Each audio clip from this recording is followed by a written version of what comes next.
Guten Abend. Guten Abend. Angelo, Nadine, Jason.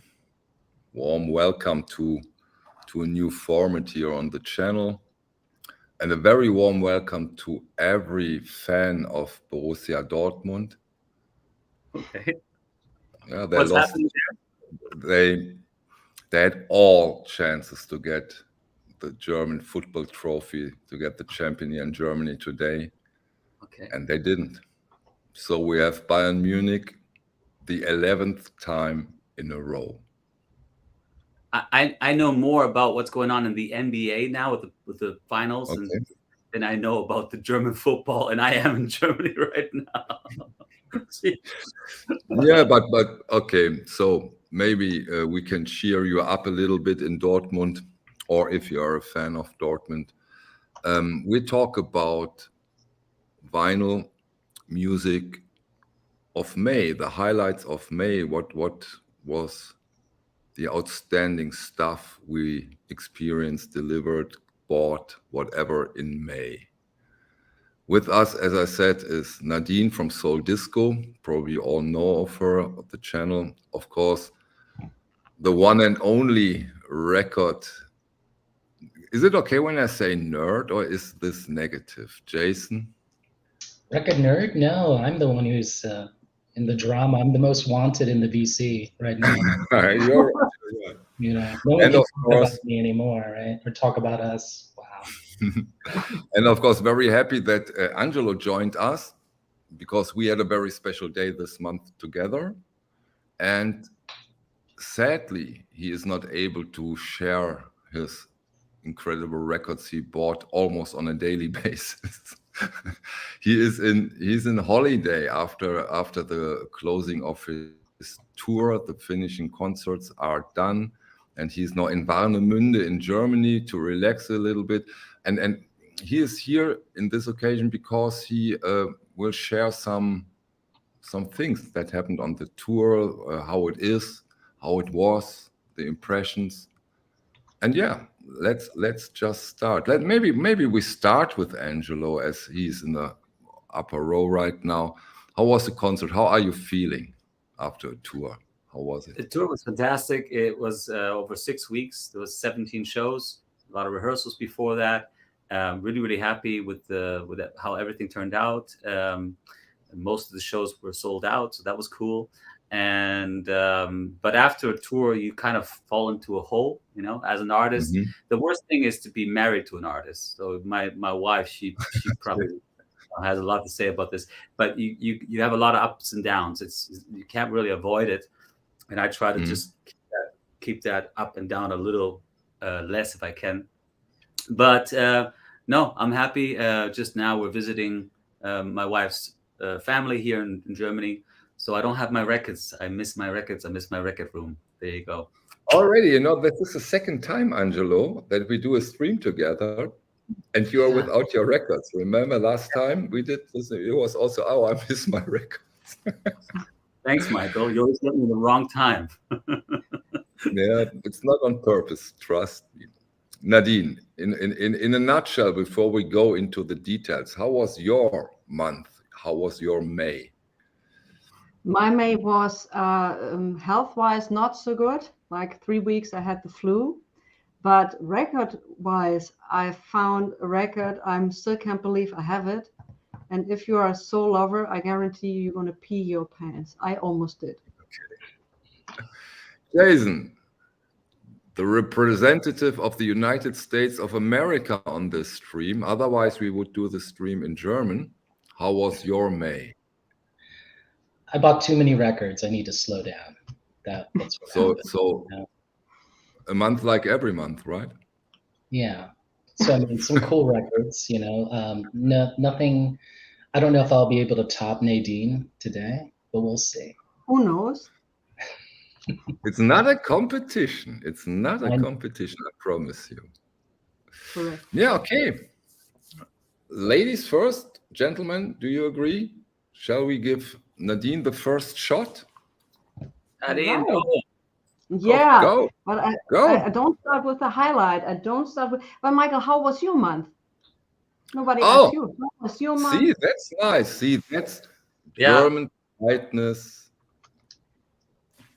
My month was special, really special. Yeah, it was dominated by creating the shop for the OBC business-wise, and yeah, to second Jason, for sure, too many records, for sure, for sure. So I can hardly wait to see them. Because of you, I got a little into crowd rock and rock and all of this. So I was fascinated how good it was, actually. See, promised Yeah. you. Yes. So I went into a record store a couple of days ago where I haven't been in years. They changed inventory. So they went from these $5 bins records to the worst grading we have is VG++. Okay. So that means also that they changed their price policy. So I went in there and I saw a record and I was like shocked in what great condition this record was. It was a soul record, a very common soul record released in 1969, but it was new. It was never been played. And the guy said, because it was 3 or 4 times the price of Discogs of the highest amount. And he said, you won't find this record. Well, I still don't know if I ever find this record in this condition ever again, even it's a common record. So I thought about it and I needed to have it because I haven't seen this record ever in such a clean condition. And this is the Jans Warwick Soulful. So here it is. This is like new. Like this cover has absolutely no damage. It's not the reissue. You promise us, right? I promise you, it's not the reissue. And I'm also showing you. This is the back. There is nothing, no damage, nothing. And I'm showing you the spine of this record. So I hope you can see this. This has never been played, never. So this is the other side. What does the sticker on the label say? It says unverkäufliches Warenmuster. Okay. Promo. So it's a promo. Yeah. So that's why it was never played, because usually the promos are sent to have, let's say, reviews, and many who write reviews never listen to the record. They just write the review, right? Yeah. Exactly. This has never changed, Angelo. I swear, my first album, there was a review that tore it apart, and it started by the beats are your typical 1, 2, 3, 4, terrible. And the very first song on my first album was a 7/8. So it was an odd meter. Okay. So it was like, okay, he didn't listen to the album. So can you give us the address of the reviewer, because we get an unplayed copy from him if you want. Exactly. Exactly. Great. So yeah, that was it. And he also told me that finding records in this condition gets more and more to an impossible task. Absolutely. So that was great. Jason? Well, we'll just we'll go for it. We'll start easy. Now, I haven't opened this up, but this thing is a magnificent. If you know this record, this is Stan Getz and Charlie Gray. Yes, I'm waiting for it. Yep. So this is their first foray into Brazilian kind of samba and jazz. So I haven't opened it. I'm very familiar with this record. So Yeah. probably do a shootout sometime. You have the original, of course, too. Yeah. Sorry that I asked. Sorry. Yeah. But you got yours quite fast. I'm still waiting for mine. Maybe I can share it with you on the screen.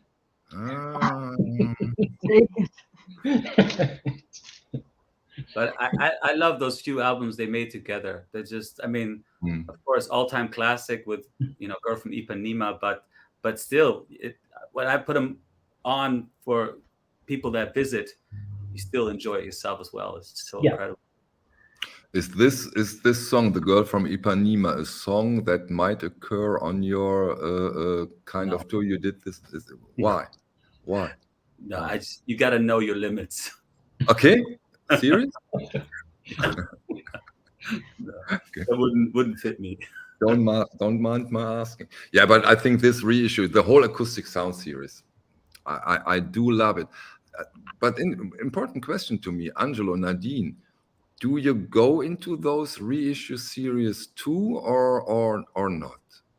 Nadine.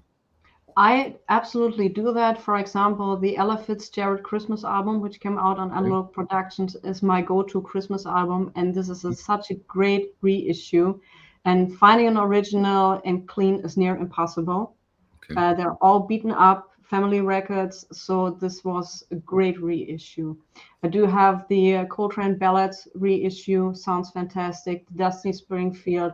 So I have actually many records from Analog Productions because I know it's all analog, and it's just mind-blowing, the sound. Even the Dusty and Springfield, I have many versions of that record, but the one from Analog Production beats them all. Angelo? I try to go for the OGs.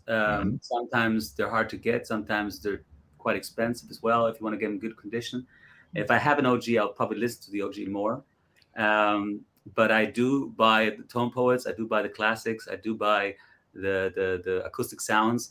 And what I do often is that I give away, for instance, what Nadine just mentioned, Ballads from Coltrane. I find is an amazing album, and it is a perfect album to give for people to get into jazz. It is just an amazing album for that. You know, of course, Kind of Blue would be also one way, but Kind of Blue cheaper and an analog new version is hard. You know, you don't get it. So ballads, I tend to buy like 5 or 10 of them a year, and that's when I always have a few extra. When somebody's there, they're hearing my setup and they're like, "Wow, this is beautiful," and I say, "Well, take this with you, try it out," you know, and so classics and acoustic sounds, there's always a few extra that I have for gifts, basically. Yeah. So in other words, if you want to get a free acoustic sound, John Coltrane Ballads, visit Angelo. Exactly. Okay. Good to know. Good reason to come. Okay. Reissue. One of my personal highlights this month was the starting of the ECM Luminescence series. And they started with these two beauties. I don't go into them now because I made a video about it. And the start was very, very promising, really promising. And yeah, the next ones are upcoming in June, and another series to collect. Let's see how far they go. Let's see how deep they go. I think this series is a very good starting point to get into this vast, we're talking over 1,000 records here, if I'm not mistaken, into this vast catalog of them. And they curated in a very interesting and beautiful way. As I said, especially for people who are not so familiar with this catalog, it might be very interesting to get an idea of this important giant of a, let's call it jazz label, although it's not completely correct. Jason, you got those easily in the United States too, those Luminescence, or is it a little difficult to get them? It's a little difficult to get those. But I think Amazon has them, right? I've seen them at one store, but not like the major chain store. So. Okay. I have them at home. I haven't heard them yet, but I have actually both the first ones and both the originals. So I'm really looking forward to listening to both of them. I'm definitely going to try to buy, let's say, the first 6, 7, 8 titles to get a feel for it. And I also want to definitely support a label that is doing a good reissue series because I think this needs to become more of a standard in a way. Yeah. Exactly, and they, again, important. Thanks for mentioning. They go the whole 9 yards. Those are all analog reissues. You said something about that they don't have. I didn't. There's no seal. No, at the beginning. I don't know who. I think it was Ryan K. Smith from the OBC who said that to me. They don't have a slit. And I didn't realize because I put them into my sleeve and I had the pocket. But when they came, they were in between these sides. And so, oh, cool. So you don't have sleeve splits. But they don't have an opening for the record in the sleeve. Very interesting. And this is not a mistake. This is on purpose. Quite interesting. I really do love the sleeve thing. That got me thinking if I might do that for my next album. But the question is, they have an audience that definitely puts their records in plastic outer sleeves. I'm not sure all of my audience is that far yet. So those who buy vinyl, Angelo? What? Those who buy vinyl? Maybe. Yeah, but still, there's still a learning curve out there. Most people that buy pop vinyl, they don't necessarily put everything in sleeves yet. And so if you're getting that, you open it up and it's not in the shrink anymore, and you're like, what do I do now? It's almost like you would have to include an outer sleeve. Yeah, almost. True. Yeah. But of course, the jackets are very well protected during the shipping process, right? That's a big advantage. But you can do both. You can have them outside the sleeve and have an opening for the record in this. Sure. So, okay, come on. I do something else, and then I have closed my reissue part of the stream. What also was a huge highlight for every audiophile, whatever that is, and collector of great records, was that Analog Production / Chet Kasem really threw out the prestige reissues again. He put out 4 Miles Davis. He put out these 4 unbelievable reissue titles, and of course this all-time classic, one of my favorite John Coltrane. And I think on yesterday they announced another batch of 3, another 8 will come. So I think this is really, really good news that those are on the street again. And for me, this is really special because when I got back into vinyl, this prestige series I was so on the hunt for them, and I bought them for such high prices here in Germany. It was insane. And now you just can order them. And me too. I have 2 of those from 2014, I think. They were expensive. They were expensive. And the Coltrane, they weren't cheap, but they're amazing. Yeah. That's true. So first round is done. Second round, again, opening by Miss Soul Disco Queen Nadine. I'm trying. Once again, a record I found in a stunning condition, a late 60s record, first German pressing. And once again, this is an original from 1969. Yes. This is, so I'm showing you the spine. I'm showing you the back. Vinyl Me Please has put out some Tammy Terrell, right? Yes, exactly. Yes. I think in yellow vinyl or something like this, absolutely. And I was discussing with myself buying it or not buying it, but as we can see, you did. Look at the shape. Oh my God. This is an original German 1969. Never been played. Wow. So you bought that on one haul. You went to the shop and you got both of them. No, not in the same shop. Okay. Not in the same shop, but in the same month. So it counts somehow. Yeah, of course. The guy who was wearable, the Diane Warwick, he said that he bought a huge collection from somebody who worked for a newspaper or something like this. And like Angelo said, they never been really played or something, and he had a whole stack of it.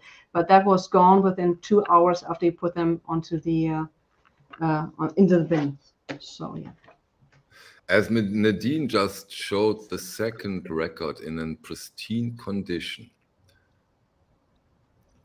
Jason, Angelo, how important is the condition to you? Is it you have a record that you are looking for so long, and you see it in a not so hot condition? Jason, you get it or you wait? It depends, if the record need is within you and the price is right, or that you can wiggle on the price based on the condition, then the scarcity, which is the record I will show next, it's not going to blow people's minds, but this one's a very scarce record, and people pay a couple hundred for it.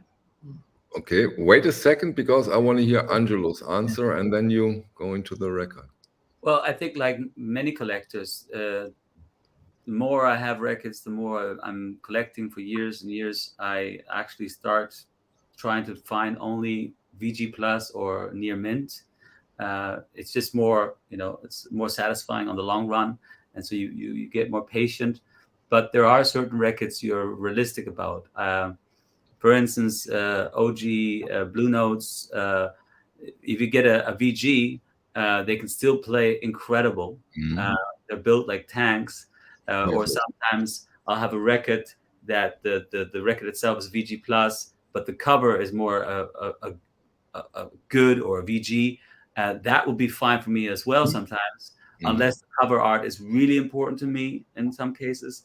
And then if I'm buying music from Africa, from certain countries, then if I can get a VG, old, Fela Kuti or Zamrock or something, it's still a lot of fun. It's still a great, album, and some of the recording are so rough anyway. You're in a different experience anyway. Or I like to buy a lot of raggy stuff, and the UK stuff tends to be really good, but the Jamaican records might be banged up, or even if they're in good state, they might sound terrible, But you're going in with a different attitude, You're trying to also experience the whole, the fact that was the first that went out. That's how the people first received the band, the music, and that's kind of a part of it sometimes too. Yeah. Thanks for the answer, Jason. Okay, then tempt us with your second take. All right. So this record came out in 1969. Now he's got a backstory. This is the Jim Sullivan record, the UFO record. Okay. So is anyone on the panel familiar with this record? I am, but with a different jacket, Jason.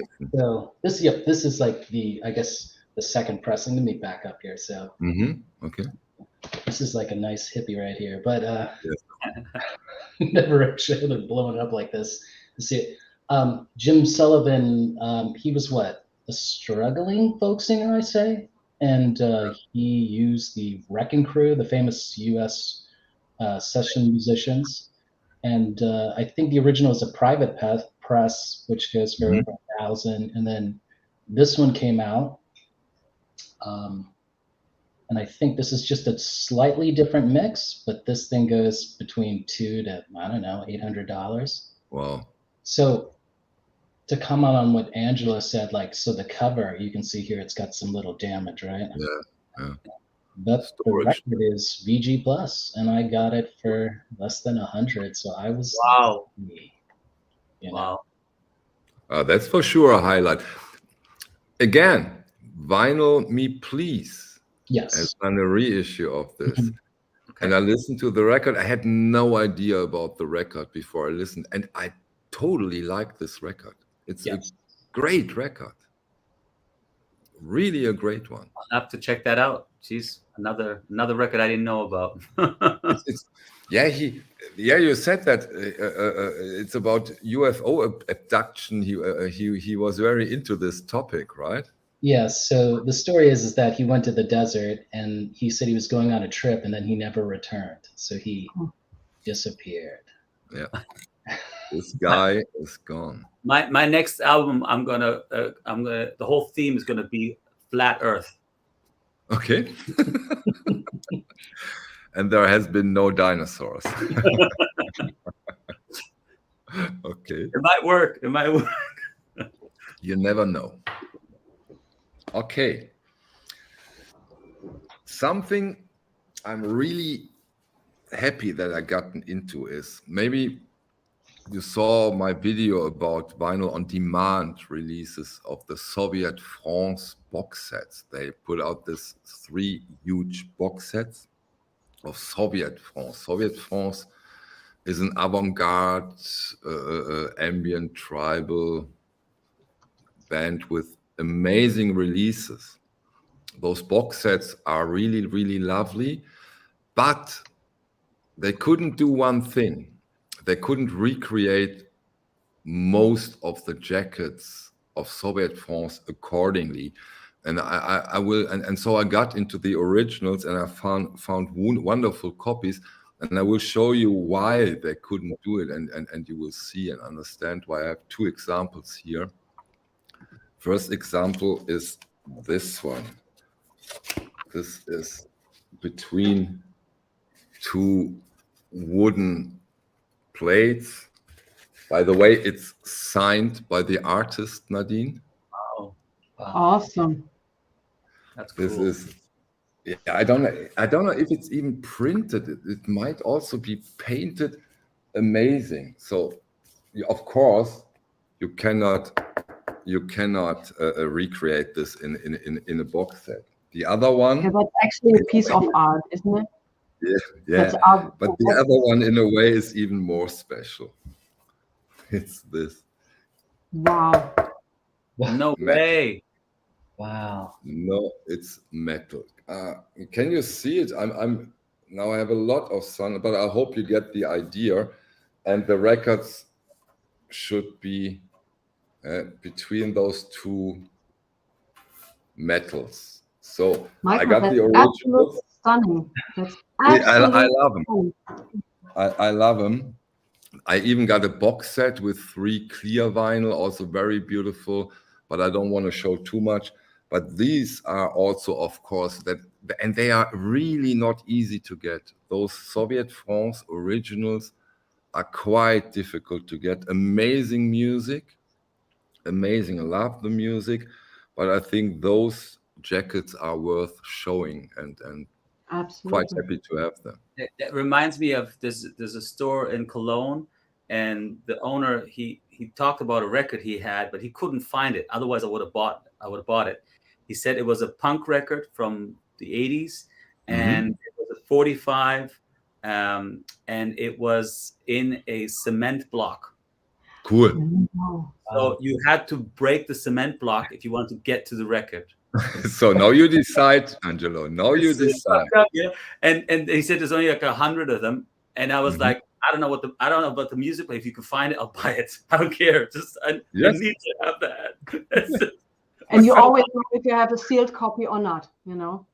It's so awesome. Yeah. That's cool. Yeah, I love those ideas. I really do. And It's just so yeah, radical. You know, it's so radical, and exactly, and those avant-garde bands often choose these kind of stuff, or not. Every now and then they choose this kind of stuff, and to me, it always pronounces the factor, the importance of the packaging, because some people sometimes they complain that I talk so much about the jacket, the packaging. But I think, but I think it's such an important factor when it comes to vinyl, the packaging. Like what you said about these types of like very odd but out there experiments, they kind of test the boundaries. So it doesn't mean that can be something for 1,000 or 5,000 copies, but it just pushes the boundaries to see what is possible. And some things can be completely stupid, but to try it out is already interesting enough, just to see how it feels like, Yeah. Wow. End of round 2. Do you have a third round? Oh, yeah, you found a record? Found a record? See, I don't have any records here, but I did buy something last week that you can make records with. I don't know if you can see this. Oh, it's a Stutter? It's a Stutter? Oh, wait, I make you big, Angelo. Okay, let me see if you can see this. Band machine. So I bought this last week. I've been searching this model. It's a Studer A800. It's a 16-track tape machine, analog tape machine, from the early 80s, maybe end of 70s. They made this for a few years. And this is regarded as the best multi-track tape machine ever made. If you're thinking of more than just 2 tracks, you know?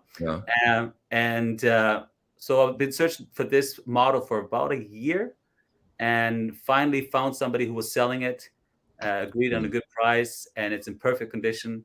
And it's been sent now to Ireland. I will have it next week, probably. Yeah. Wow. So that's one of my first key parts of my analog studio I'm looking to build in this coming year.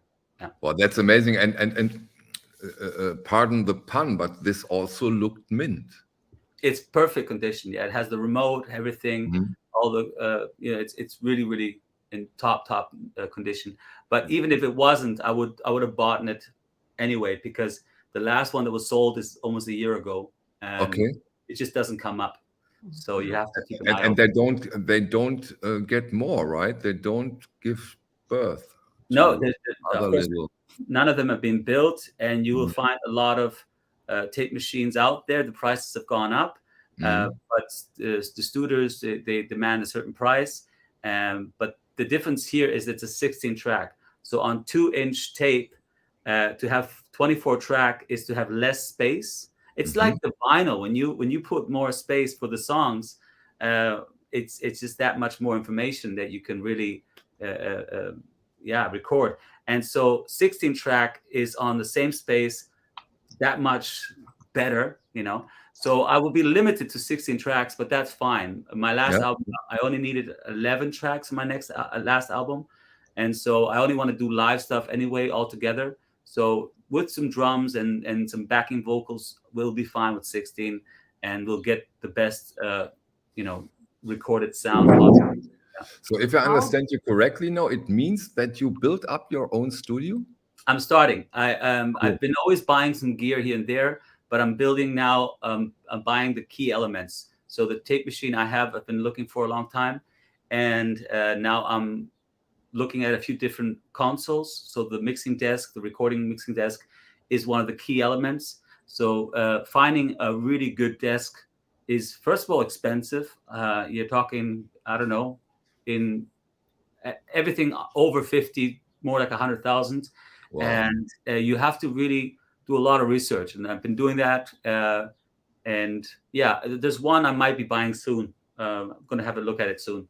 Yeah. Wow. We'll see. Amazing. So Marco said you're going to make your next vinyl, your next album in this studio. That might be too early, right? Or do you think you can be that fast?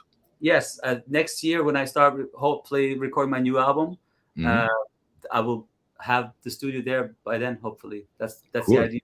Yeah. Wow. Did you buy that locally within Europe?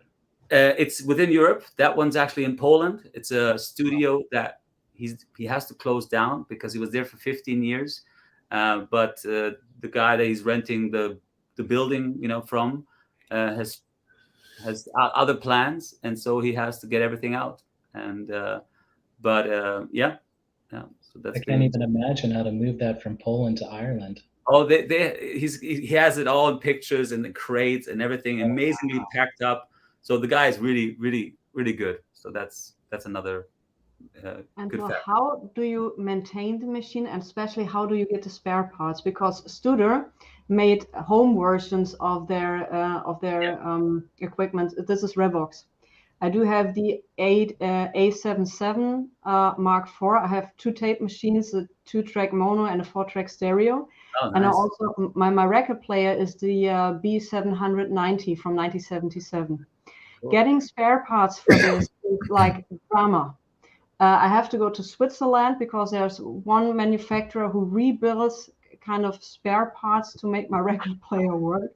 So I might think that in future I need a new one because I'm so done with it. It sounds perfect. It's a perfect record player for me. But getting those spare parts is a pain in the ass. How are you doing this? Well, the Studer tape machines were worldwide, and they were very, very successful. So there's a lot of machines out there, and there's a lot of machines that have been taken apart. So you can, on eBay, everywhere, you can buy parts. In the best case, you have a second one that you have just for parts. That's like, I have a friend, Helge Schneider. He has 2 of that exact machine. He has 2 of them. Okay. He has 2 of them, and and then he's got, for instance, the 2-track. That's the studio mastering tape machine that has the valves in it. The same one that Kevin Gray uses. He's got 3 of them. So he's got 1 just for spare parts, and he uses 2 others. So, but whatever. The more important thing is finding people that are capable of fixing and maintaining and doing works. And in Ireland, I know one guy I've worked with who knows how to do that, but there's not many more in Ireland. So if he couldn't, I might have to fly somebody over from Germany. Yeah. One question, and then we move on. And I really hope that the answer will be yes. Angelo, any chance you get the Conny Planck console? Okay, well, I did send an email to the guy in London who has the studio and has the old Conny Planck console. And I wrote to him, listen, I know you have the console, and I know you work with it, and I know this sounds probably, crazy, but I'm looking to buy an old, nice vintage console, and I had the pleasure of working on that desk for 3 or 4 months. And so I know it sounds beautiful and it's fantastic. And if you ever thought about selling it, please let me know. I don't think there's a chance, but why not? Why not? You got to try sometimes, you got to try. Yeah. I would try more than one time. Maybe I'll go fly there and just ring on the bell. Yeah. Do it until you get it. I mean, I come by every week until I get it. Oh, wow. Or I'll ask him when he goes into vacation, Nadine. Yes, just to go a little back in the discussion where we talked about, do we buy a record even if the state or the condition is not so good? I have a good example. When we were in Den Bosch, yes, I found this record, and this is a super rare record. On Discogs you couldn't find it. Now you find one version which is over $1,000. This is a great piece of soul music, and I saw that record, and it's a private press on a Marple label back in the 70s, so it wasn't very successful. Not many copies exist. So I looked at the record, and for me it's not important, is it super rare or anything, do I like the music on it? And I absolutely love the music. So I looked at the record, and it has some pressing issues, but many private pressings have pressing issues. They were not done on the best vinyl, they were not done on the best pressing plant, but I decided to get it because it plays fine, and that's for me what counts. But actually, if there's an opportunity when I find a record and it's playable and it sounds good, I go for it, because I have no idea whenever I see that record again, I still have the chance to sell it. But I bet that when I'm looking back like 2 weeks later or a year later, and I said, damn, I wish I would have bought that record. Yeah. The regrets afterwards if you don't get it. Exactly. Right. So what else I got in May? I got Benny Anderson's Piano. Wow. Nice. Okay. I know why. I love ABBA. It's on, can you see, on Deutsche Grammophon? Deutsche Grammophon, yeah. On Deutsche Grammophon, he made a double album with piano classics and things he wrote, and this is a very good sound. Of course, it's Deutsche Grammophon. It sounds fantastic, and it's a great album I got this month. To Nadine, so he knows you now. Yes. I have some records where 4 of them signed. And Agneta even signed a heart on that cover for me. Yes, I want that. I want that heart. Yes. All right. Now, you were at a show of mine, and you didn't ask me to sign anything. I'm Angelo, you know what? I thought that we meet after the show. So I actually had something for you to sign. my best friend had a CDs from 90s, and she was very upset that I couldn't get it signed. We don't even have a picture together because I thought we're going to do this afterwards. But Okay. yeah, so next time. Will you Yeah. tell us what Angelo should have signed, or is that private? That's not private. My best friend was a huge fan of the Kelly families, and she said, "Oh, I wished you have, I could have gone with you," and she would have loved to meet Angelo. And there was a CD from the 90s. I think it was over the hub or But something. Nadine, you should have mentioned that you could have taken her with you. I mean, Yes, yes. You also invited her. You asked me to bring somebody, but she couldn't make it. It was just on too short notice, so she can make it next time. Angelo, I'll bring her with.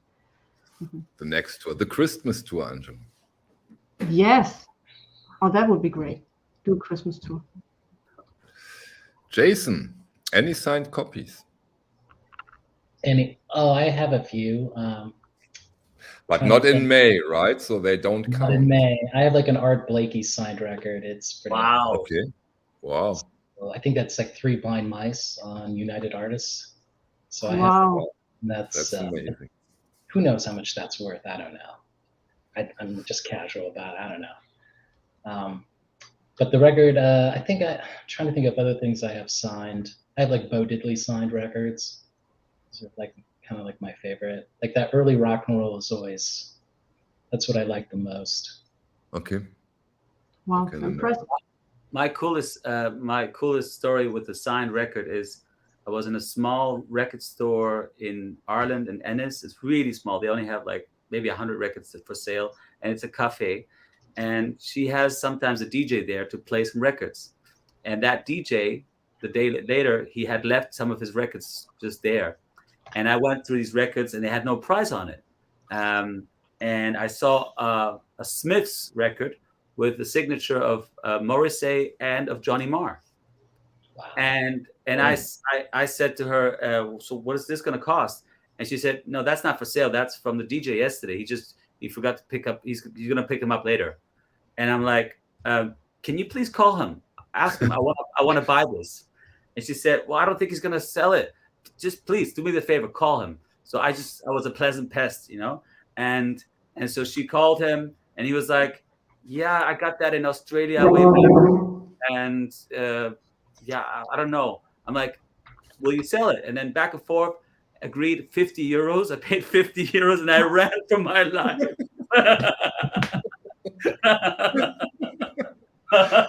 I hope you still have the record. I do. The record not signed is worth more. So, Okay. Well, that's amazing. You have to ask. Jason, your take. Round 3, if I'm not mistaken. So I want to give a big thank you to Fidelos for Frequency, Arnaldo. He sent me some records, like VCLT, which stands for Vinyl Community Love Train, again. And he sent me, this is the one I've been listening to the most. This is Alison Goldfrapp. And beautiful. This great record. I mean, look at this. This is kind of amazing. There's a song on here called So Hard, So Hot, and it's just an amazing song. I would say this is like a dance pop record. Mm-hmm. But I think this came out earlier this month, I believe. So thank you, Arnaldo. Yeah. Interesting. Nice one. Nice one.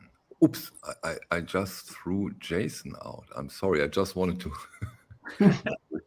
Sorry, Jason. Now that's a beauty, huh? And musical, you are quite convinced? You're quite happy with it? Yeah, it's not too off base with Goldfrapp, if you're familiar with that, her kind of like duo with the other guy. But I think this is more dancey and poppy in a way. Okay. And it's just a fun record, I say, like a fun summer record, this. Nice. Beautiful. Okay, I don't know if you see me. I don't see that much right now. I try to... We see you. Reconfigure my position. So now it's better. The sun is quite heavy today. Okay. Yeah. Today was a surprising highlight of the month for me. I visited Günther/Minty Vinyl. And whenever you visit Günther Minty Vinyl here in Düsseldorf, be prepared that you will spend more money than you expected before you got into his shop. And I got a grail. I think it's safe to say. And for those of you who are faint of the heart, or how do you say that in English? Yeah, Oh, wow, we'll be sitting. Jason, sit down. This is not an easy jacket, but it's an unbelievable record. It's a very rare record, especially in this condition. I have to look away as a Catholic boy now. Okay, I got this one. Oh, I got the first Nurse with Wound record in an unbelievable condition, and it's the numbered edition. Wow. And this is quite difficult to get, especially when it comes in this condition. Wow. Has that ever been played? Probably yes. Probably it would have been cool if they would have moved the label so that the hole would be on a different position. That would have been great. Nadine, then it would sound that. Nadine, you're worse than all of us. Yes. You have no idea. She's from Cologne. I have no idea. No, but this is, of course, a real highlight, but I couldn't resist. This time I couldn't resist. There is also a bootleg version out there, but it's easy to identify. It has always the same number, and you see that it's cheesy in a way. Luckily, it's a bad bootleg, but this is, of course, an amazing highlight if you are into this kind of music, with which I am, and you don't see those usually. If you're looking for it, you won't find it. Also, the aging of the white is so that's on the wall. You usually have these problems. You all have these with white covers, and this looks very good. Yes, it is. Yeah, that was probably the last highlight of the month for me, at least I hope. So please, because there are still some to come, please not more highlights. Enough so far. In the next round, I will go into other highlights, but for now, we start the next round. Angelo or Nadine. Yeah, Angelo, I'm sorry. No, Nadine, you have nothing. So you don't have records with you, right? I almost forgot. Excuse me, Angelo. Sorry. So, but you asked me records, Angelo? Yes, I do. I didn't mention that, right? I have not mentioned that yet. I missed my records. No. Okay.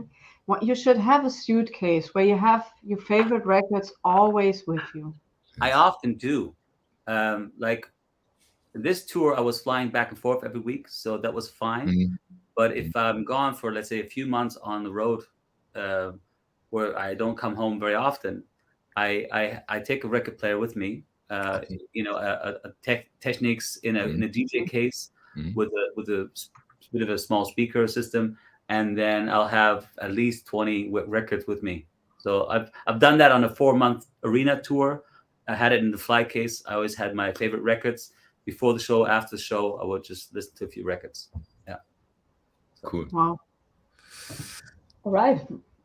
I love Pablo records.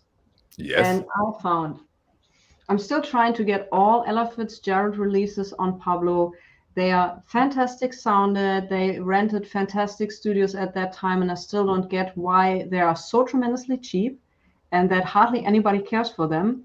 Maybe you should stop talking about until you have until you have them all. Exactly. But Stunty? Is that exactly.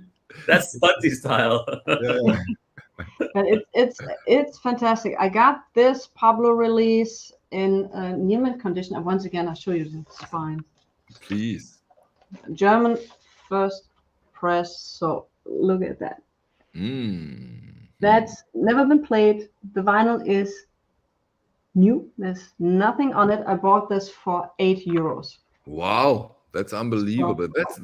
That's when you get lucky, right? These things, luckily, they still happen. Nadine, I've often seen German Pablos. They are really cheap. Like, yes. US ones are cheap as well, but the German ones even cheaper. Yeah. What information do you have? Is the dead wax different? Is it equally good? Anything you can say about that? I've heard that the German ones sounds better. Wow. Because in the 60s and the 70s, German had a very high standard for doing this. Also, the REISSUES Beatles stuff has been very well done, and also the same is with Pablo. And also, you have I've heard this, and it was unbelievable. It sounded absolutely stunning. For €8, you find them everywhere except in Den Bosch. I only found, I think, 2, but that's awesome. And I don't really get the fact why people or jazz fans are not getting more into this. Maybe because by Pablo record they hired jazz artists who were beyond their prime, but like, for example, with Ella Fitzgerald or Count Basie or Lee Pass, they still sounded great. I think Ella Fitzgerald was one of the few artists who still had a very strong and major voice when she got older, and so I can only recommend that. Pablo. Hello, Paul. I will get into that in the next shop video on the shop channel. So a video that is on the other channel. You find them on my. Just go there. The next shop video I will do shortly will cover that topic. Michael, you were going to reveal what the next artist will be on UHQR, right? Was that the plan today? I will do that, and after the video, I will shoot me.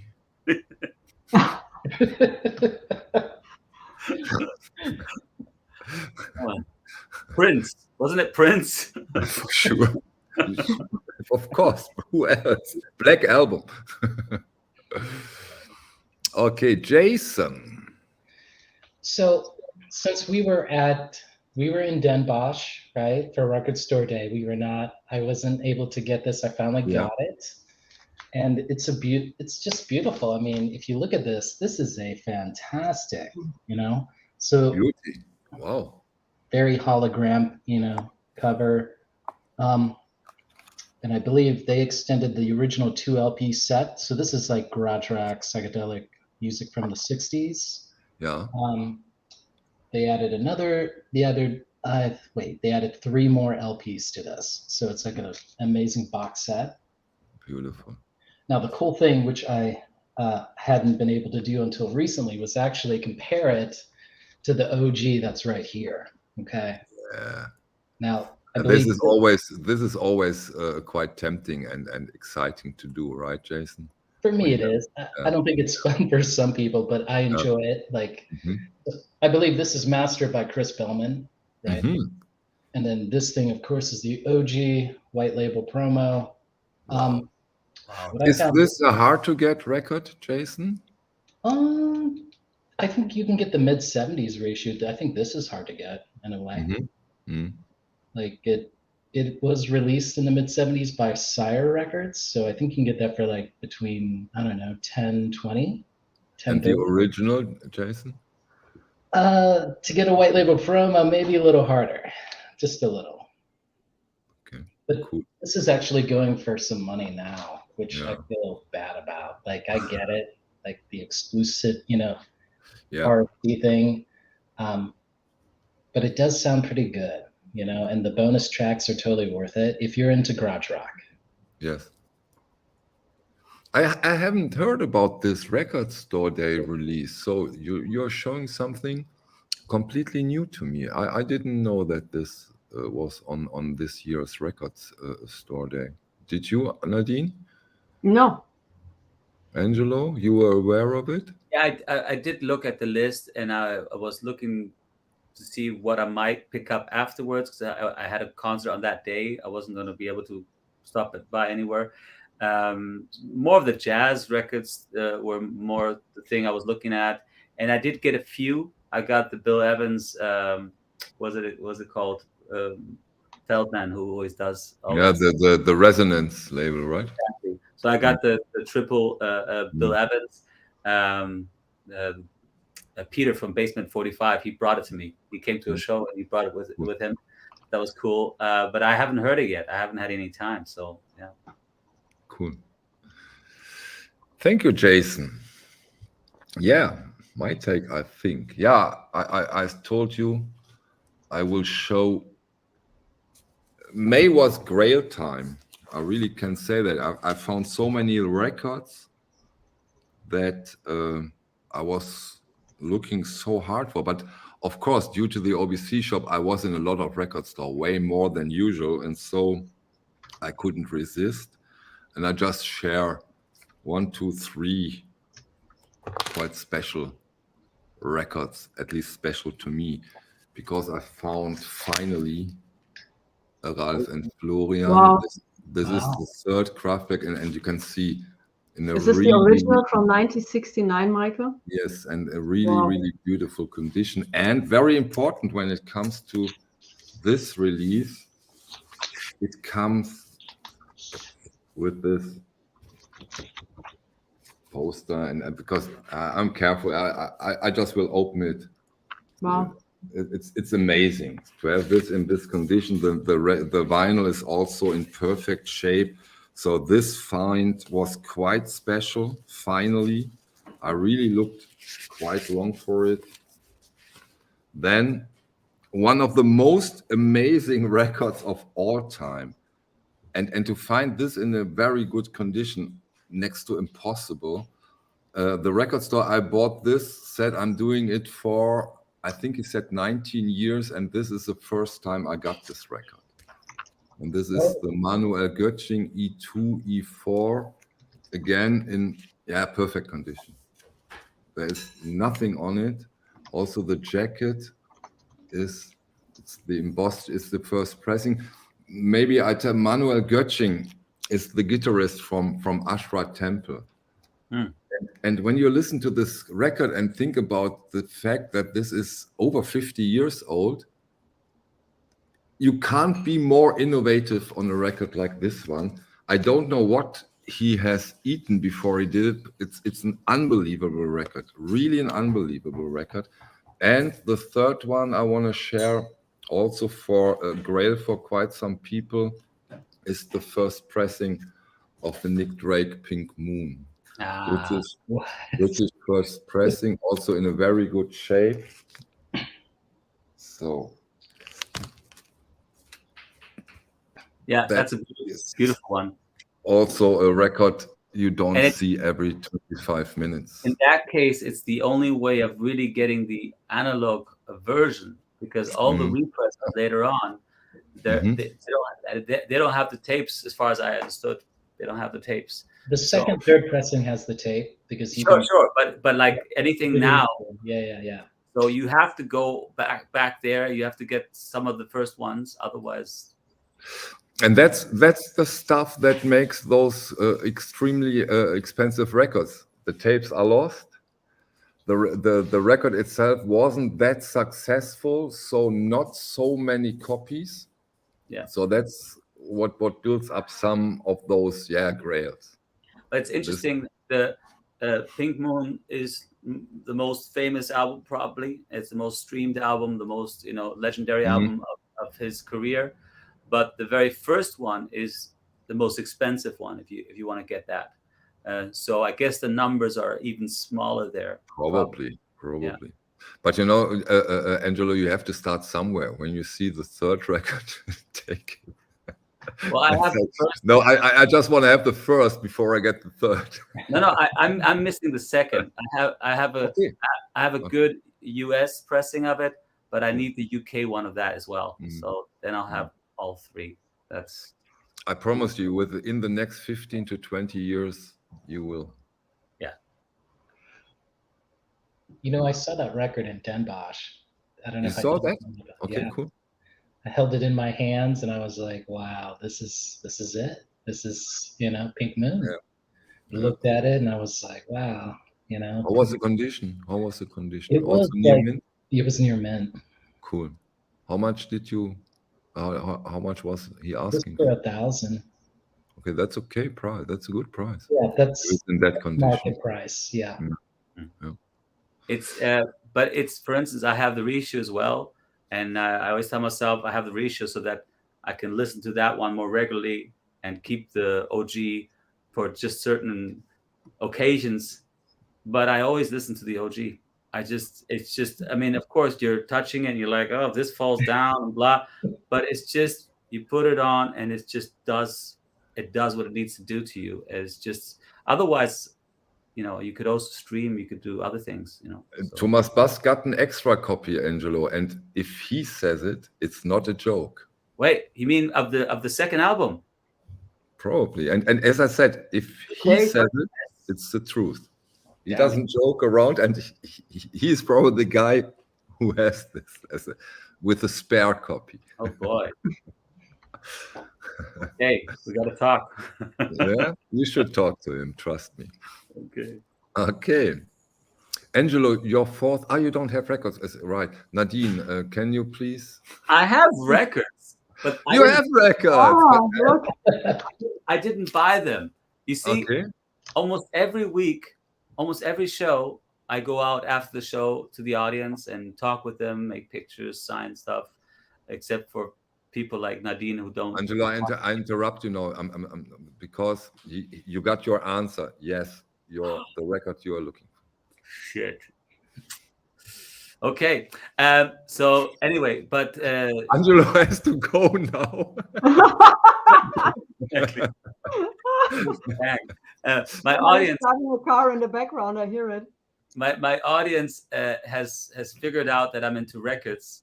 I think maybe that's one of the reasons why I make videos about records. I don't know, maybe somewhere subconsciously. But my audience, they used to sometimes people would give me chocolate, which is clearly not good for me, and or flowers who don't survive to the next city.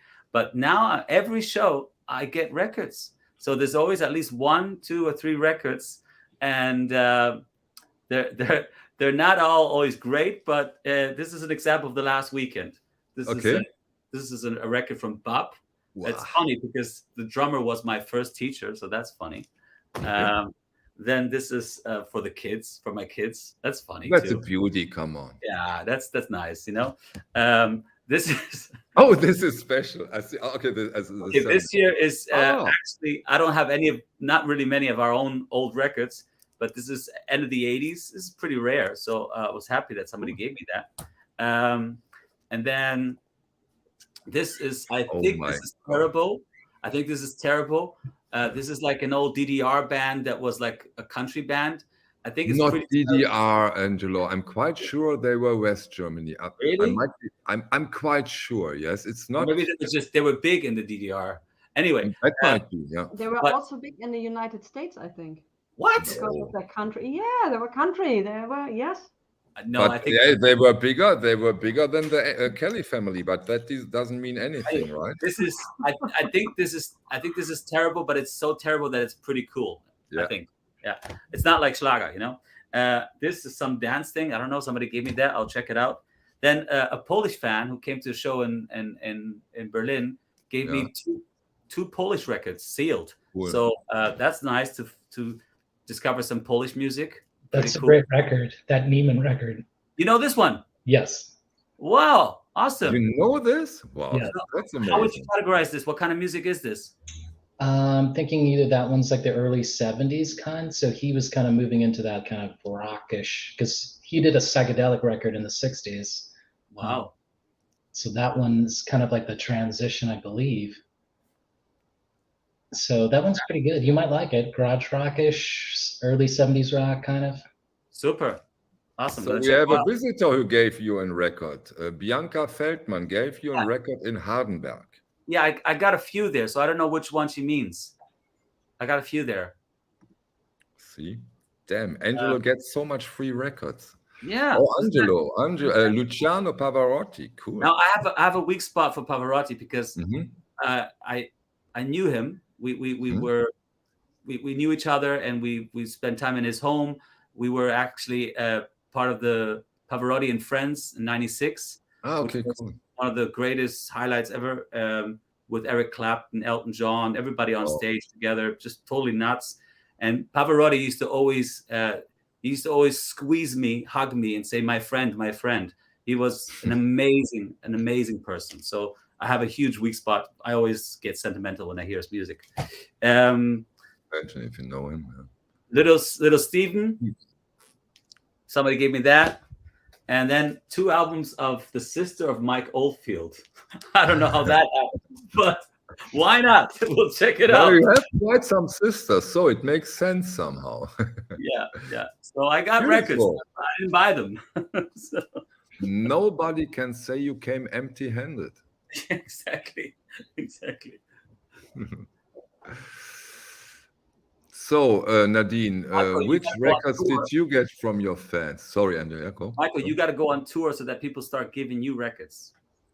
Yeah, you know? I'm working on my tour right now, and so far the ticket sales are a bit slow. Maybe you should sell them only in the OBC. Maybe. Oh my God. I would love to see your tour bus, Michael. Yeah, me too. It will be very comfy. Of course. All right. The next one is, if you are into soul, you are also into gospel music. Why? And I do have, sorry? Why?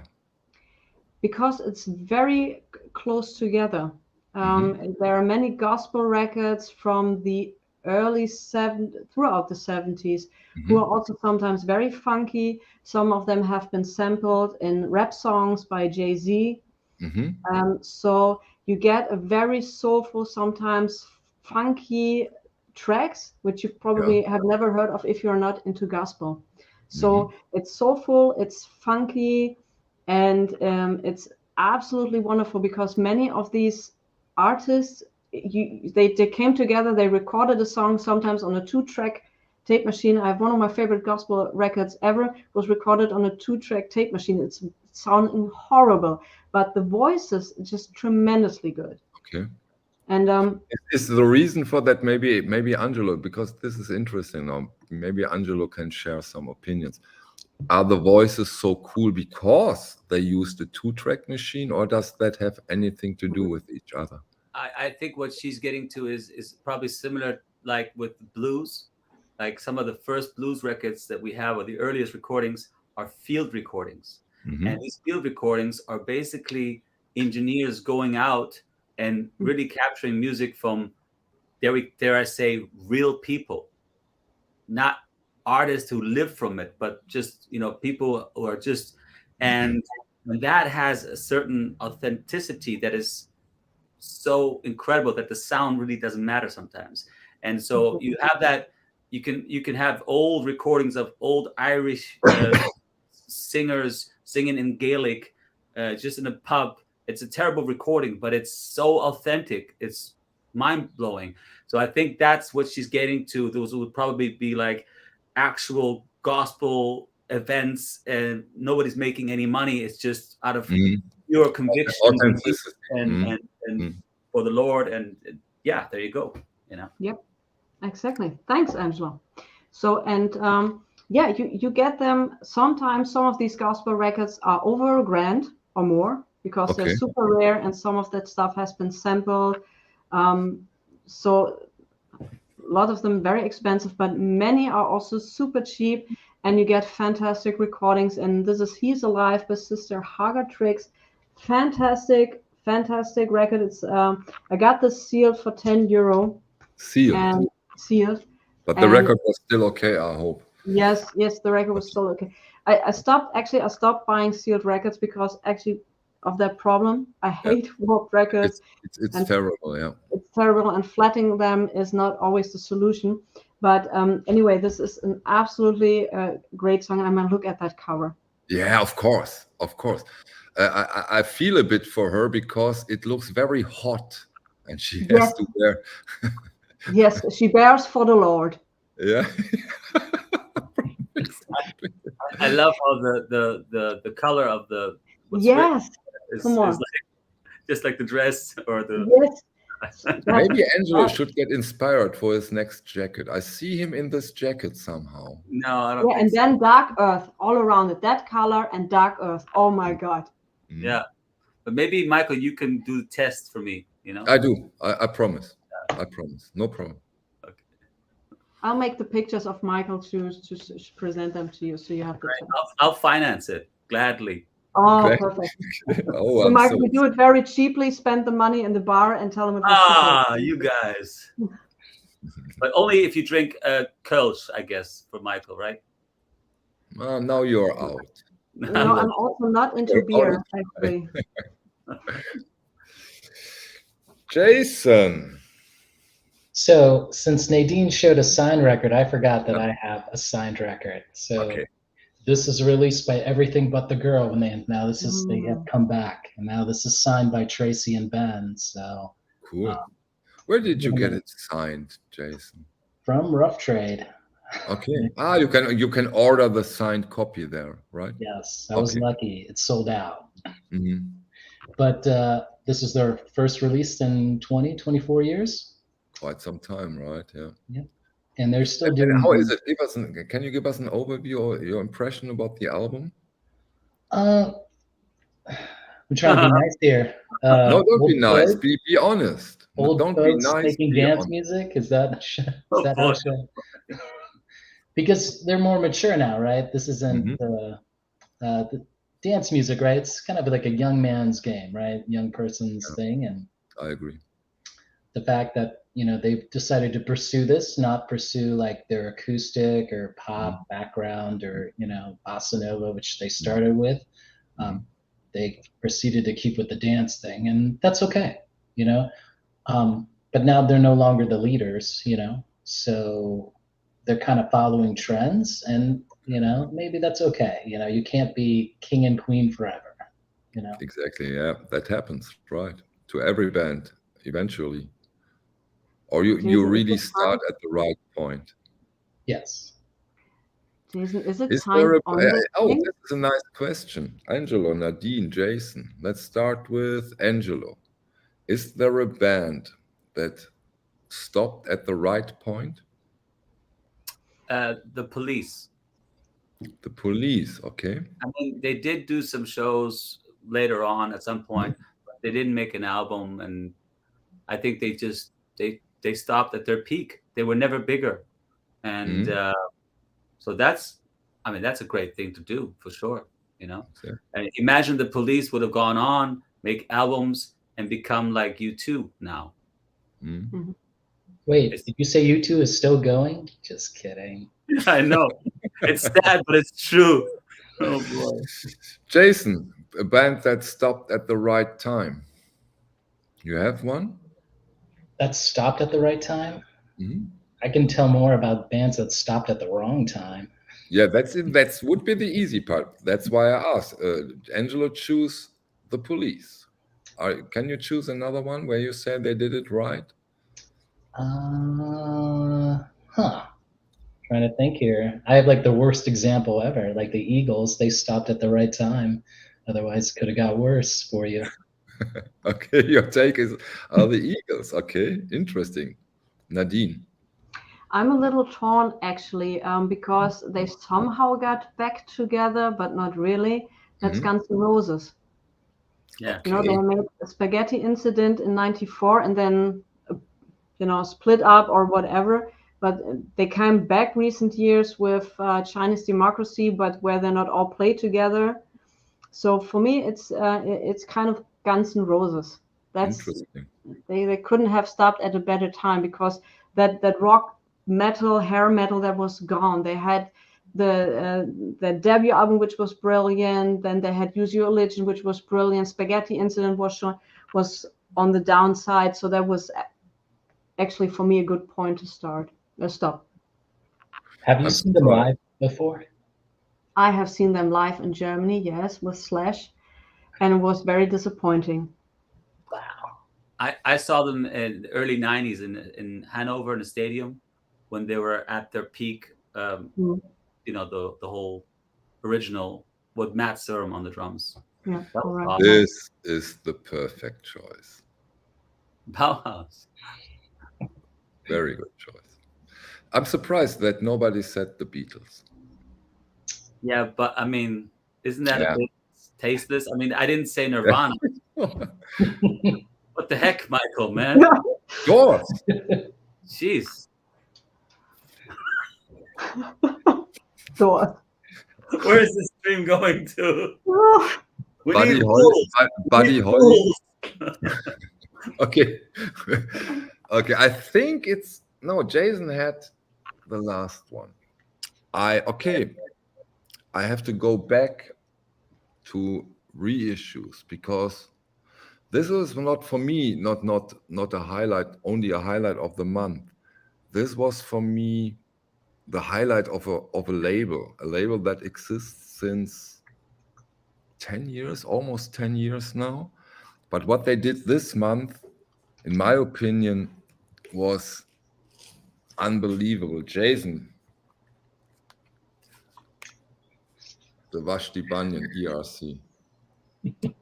I Wow. have mine in Ireland, guys. I have mine in Wow. Ireland. So you have one, Yes. Angelo? I You have have one too, Nadine? No, I'm afraid not. No, I couldn't. I wasn't fast enough. But that means that this panel has 1% of the whole production. I never want to be in the 1%, Michael. What are you doing to me? Yeah, but you are now. You are now.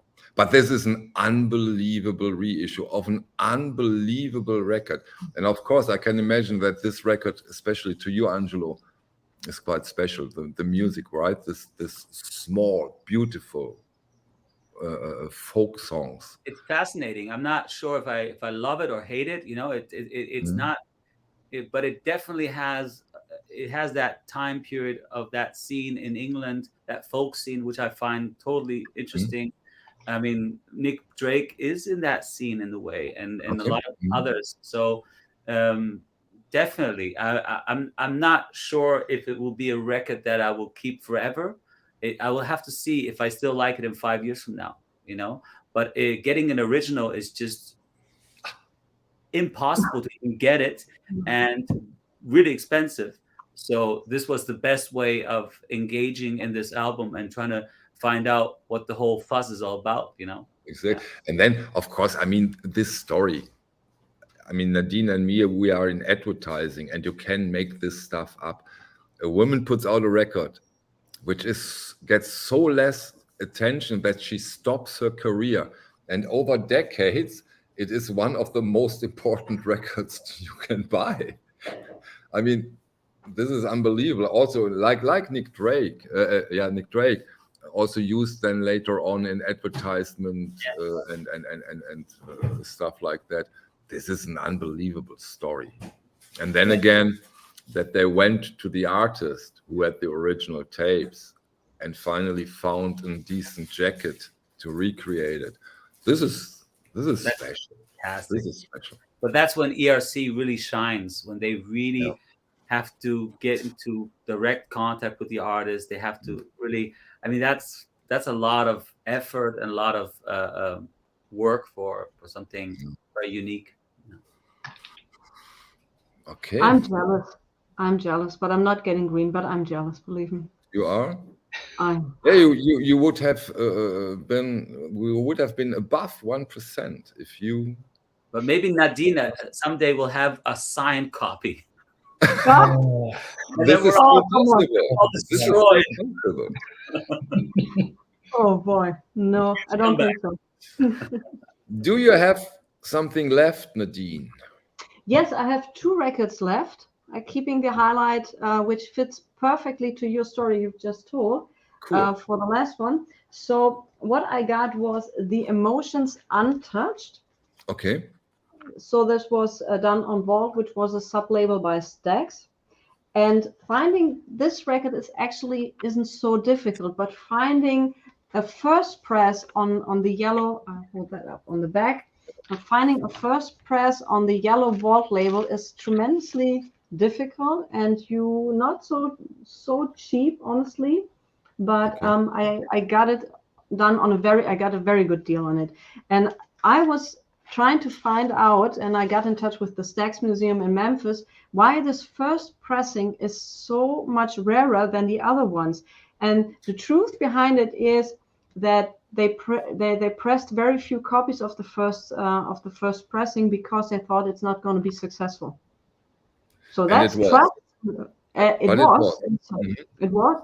So they repressed it. So that was of course a highlight. And did you get? Have you gotten a second pressing so far, and now you have the first, or is this the first version you have of this record? This is the first version I have of this record because I'm like Angelo. I'm trying, or like you, I'm trying to get the original. Yeah. If possible, but sometimes it's not possible.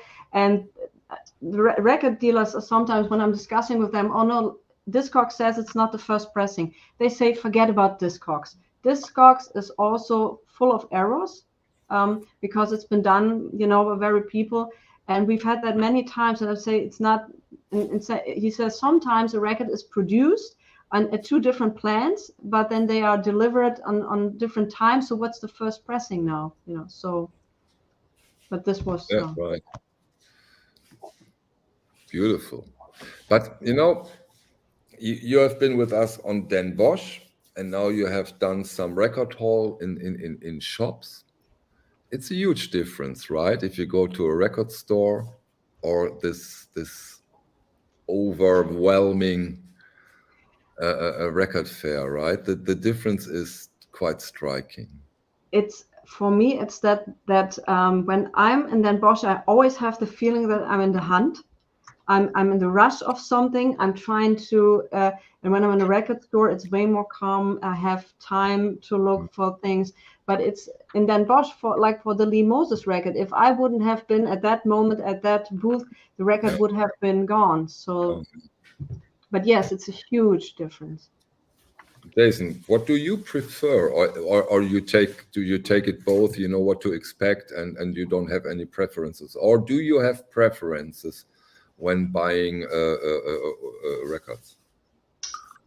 I have too many records, so no preferences. I just go there, have a good time. I think I've said this ad nauseum. Like, I have all my dream records. I go there, meet you, have fun. Just, what else could I do? Really, but you still found records in Den Bosch. You bought records. The Closer Joy Division was a beauty. I was lucky that day. It's only because Stunty, he went this way and I went the other way. That's the only thing. Angelo, you have preferences? Are you going to record fairs? We never talked about this. Do you go to record fairs? I don't very often. I feel that sometimes it's all a little rushed, and you can kind of, I don't know, you're going through this different stalls, and you're like, if I find something good here and I spend my money here, what happens if I see something else over there? And in a record store, what I enjoy is also good people, a good owner, somebody you chat with, somebody you exchange a lot of information with. Maybe there's some other people there that you get to know. I go to a lot of record stores. That's my main thing. Record stores are my thing. And I stumble upon record stores that are shit, or that the owners are like, not so nice, whatever. I mean, but that's all part of it. But those few record stores I find that are real gems, and they become friends. It's like going home every time. Yes. It's and I really like what you do on your channel, on the Angelo Kelly channel, that you make videos in your favorite record stores, right? So you introduce them, you share those. So those are beautiful videos. If you haven't watched them, they are really interesting. Well, the last one was in Dortmund in Black Plastic, and Valentin. Over the years, I've gotten amazing records in his place. He's just incredible store, and he's a good guy. And so I think that was end of April, maybe beginning of May. So I don't have records to show here, but my last video, there's a shitload of records that I bought there. It was expensive. It was really, yeah. Are there more records to show? Because I've shown every record I wanted to share this evening. Nadine, Jason? I have the highlight left. Okay. So Oh wait, my wait. If okay. if Nadine says it's a highlight, Jason, do you have to show anything else? I I have may. a stack here. We'll just see. You Okay, want me to sure. go So first? who should go last, Angelo? You decide, Angelo. Nadine or Jason? Who do you want to see at the end of the stream? I think Nadine. Nadine? Look at her face. She's really smiling. She's got something, a real heavy hitter. And I'll just say thanks for having me, guys. This was awesome. And I finished my tour, but I have my next tour starting in 3 weeks from now, so I can't relax too much. Okay. Okay. There you go. Yeah. So then we have Jason, and then at the end, Nadine. Jason, your turn. So this got reissued, right? So this is kind of amazing. Everyone knows that the original is hard to get. I have 2 copies of the original. I don't know where the other one is, but I have with it without the cover. Okay. Now, if you're familiar with Dorothy Ashby, is anyone familiar with Dorothy? Yes. Yes. Okay. I So have the hip harp original, okay. which is amazing. Yes, no, that's a good one too. So what I would say this is more what soul jazz in a way, but with the harp. But this one's a bit more spiritual. A bit later, yeah. Yep. Again, I have to put in Vinyl Me Please, because they did a quite good reissue of it. Beautiful record. So yeah, so you're correct. So I think they're using the same tape because this is cut by Ryan K. Smith. Mm-hmm. But this is pressed at Third Man. Oof. Okay. Which is a risk, isn't it? Yeah. So I mean, I compared it with the OG that I have here, that the original chess. I forgot I had this. I don't know where the cover is. So, but how did it compare? Of course, the reissue was way better. No, it wasn't. It wasn't good. Wasn't. So this was, yeah, Michael, I don't know. Like this, the OG goes for over 100, right? 150. You know, but it's great to have it, you know? Yeah, of course. Yeah. So the OG is sound-wise the one you prefer. Yes, because it has like a bit more mid-range and presence, you know, and that's like I think I'm coming up to my point where like I can't do the reissue anymore. You know, it's not gonna meet my expectations. And I'm the only one to blame, right? Because I'm the one who's doing the comparisons. You know? I'm the one who's suffering through this. You know? Oh wait, maybe I'll make it small for a second because Russell. No, there is not a general pressing quality issue with Third Man, on my opinion, but it's a bit hit and miss. Well, there could be a few reasons. Like, for instance, the tape, when it gets older, might not be as sharp and as good anymore. Yeah. The other thing is that even the best mastering engineers out there, there's different styles of mastering today than there was back then. Yes. And there's also, you consider a different sound system, different cartridges and everything, whereas back then they had to consider certain norms out there. But that also reminds us of that original sound. So it's many factors, probably, you know. Yeah, if you're looking for perfection from these things, I wouldn't do that. Like the enjoyment, like the listening experience is more important, right? Like, you know, getting this for, you know, $20, $30, this is totally worth it, you know. And in fact, when you're recording an album, you usually have the end result in mind. So in fact, you could say, yeah, they had limitations. And if Rudy Van Gelder could have recorded with modern day equipment, he would have done different. Sure. But he was always considering how it would sound in the end. So the way he recorded it, the way they did everything, it had a purpose. And so to listen to that end result is to listen to how they were considering the end result, you know? So yeah, I feel it usually it does a better job somehow. Yeah. Jason, again, your turn. You're another done? One? Yeah, if you have another one, show another one. Otherwise, Nadine will close the early evening. I got a good deal on this. I mean, the cover is meh, but I got a good deal. If you know Terry Callier, like yes. What oh my color God, is love? This is such a beautiful record. I don't know, guys. This is probably my third copy of this. I think the other ones are in storage. I just got a good deal on it, so. I still need an OG of that one. Oh man. Yes, me too. Try to find a good in an OG in a good condition is difficult. Yes. So. Then this Terry Collier gets more and more present. Absolutely. Yeah. Absolutely. He did some fantastic recordings. The folk singer one that ERC did, right? Mm-hmm. I bought the OG of that one, a preview copy in near mint condition, like a half a year ago. It took 4 months traveling all around the world. The tracking was going back and forth and back and forth.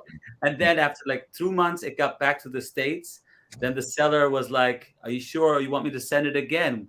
I'm like, "Yes, send it with FedEx this time. I'll pay for it."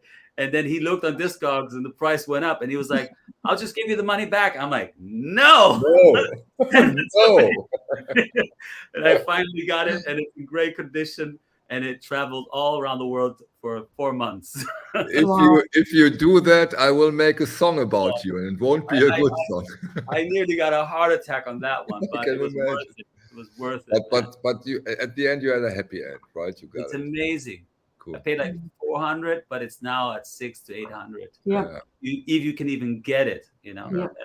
I've always loved that record, and when ERC went out, I was like, "Shit, this is gonna give a lot of attention. I gotta get that OG before it's too late." So yeah. That was a wise choice. Yeah, I bought it right away when ERC went out. I looked for one, I found one, and I bought it right away because I knew it was gonna be really difficult in the future. Reissues gives a lot of attention to the original nowadays. They do. They do. Interesting fact. You know, on the other hand, you could say, "Oh, this will damage the value of the OG because now it's available." But the opposite is. But look what's happened now with Tina Turner records. I mean, I'm not saying that they're shooting up in value because there's a lot of them out there, but people are actually listening to them, actually buying them.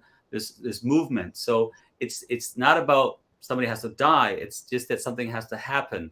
So it's promotion basically. So if there's no reissue, there's no activity and there's no actual promotion on that title.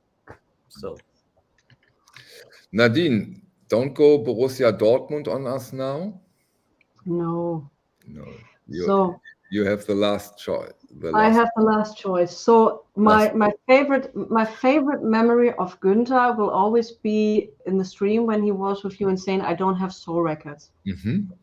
And so we went to Den Bosch and I got through his bins and he was having one of the rarest soul records up there. You couldn't find it anywhere else in whole Den Bosch except on his booth. Of course, that's good. As we love it. So, and it was stunning. It was like new. And also the story is she recorded this album. Nothing happened. She was so frustrated. She turned back her. She never got back into music history. And during the collectors who found some copies were just sold in the bins and thought, "Oh, wow, this was great." Then there came a reissue and the original got even more expensive. So the same exact thing you just told me. And this is, and if I would be a soul lover, I would pee my pants. I would so pee my pants. This is the Alice Clark, an original copy. So that's difficult to find. Yeah. But finding it as a white label DJ promo is even more difficult. Wow. Yeah. Bravo. Amazing. Nadine. Yeah, and it's amazing. It's a fantastic soul album. It wasn't really that kind of modern soul. It didn't have a hook or anything. It was like very poetic. Aaron Wilkins was conducting and arranging this, and he was very much into jazz. He worked with the greats of jazz. The people who were the band on this record were backing up Aretha Franklin, Donny Hathaway. This is a fantastic album, fantastic. And I was always on the hunt for it. And now finally, after 10 years, I found it even as a white label promo. I'm so happy. Here you go. So that was the highlight, of course. That's an expensive one because I nearly bought that one as not the promo. I nearly bought it last year, but I didn't pull the trigger. Nadine, that's top-notch stuff there, man. It is for sure. Well, I couldn't believe it. I couldn't believe it, and it's a very good quality, and it's that's beautiful. And that's my all-time highlight. Really, it's all-time highlight. Okay. Yeah, not all-time highlight. But I get it. So that was, and I always have to think of Günther when I have this record on my turntable. Like I have no soul records. I don't have soul records. No. This is the soul jazz.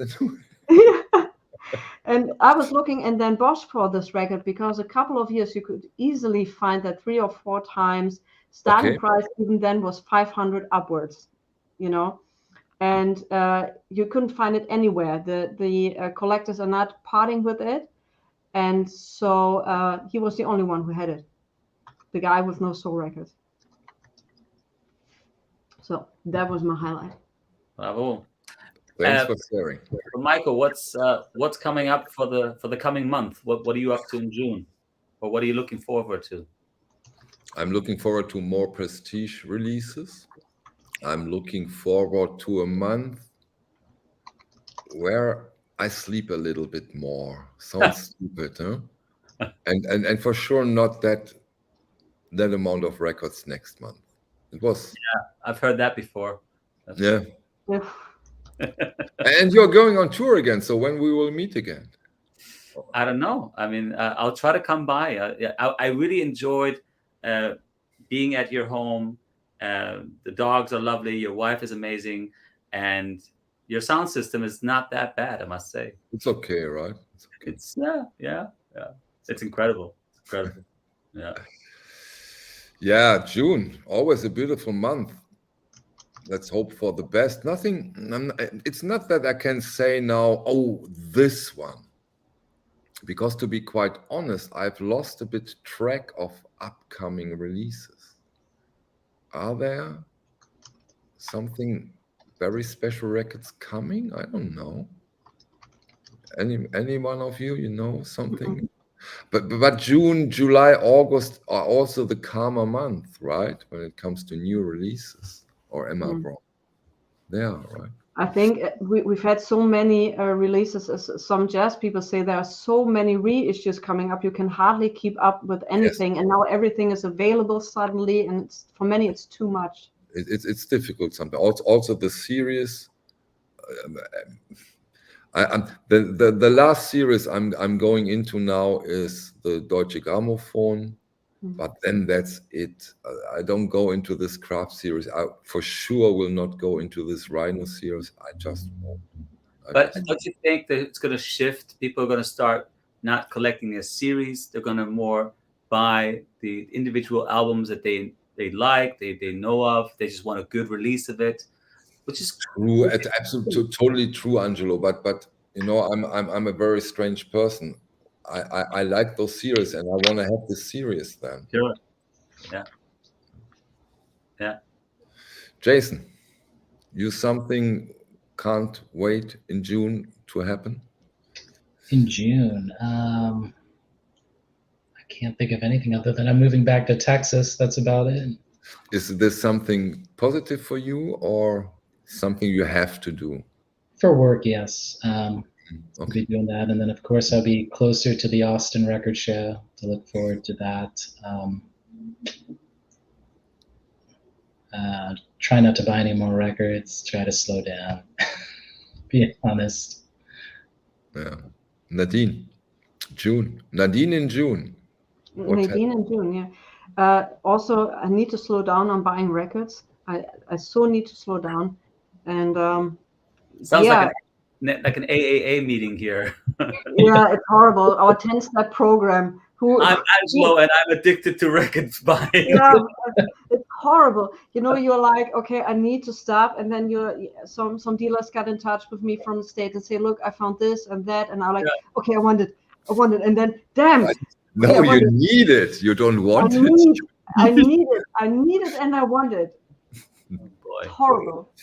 But let's agree on one thing. maybe we will meet up at the end of June in a similar configuration.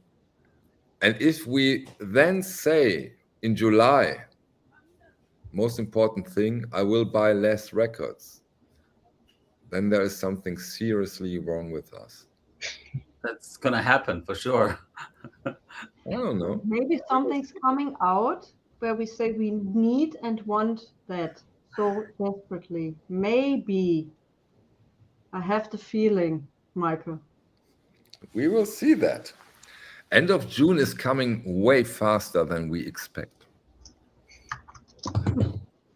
Angelo, thank you very much. Nadine, thank you very much. Jason, More than welcome. thank you very much. Thanks Let's for do having this me. again. Thank you, Angelo. Everybody. Thanks, Jason. Thanks, Michael. Have a good one. Cheers. Bye. Bye-bye.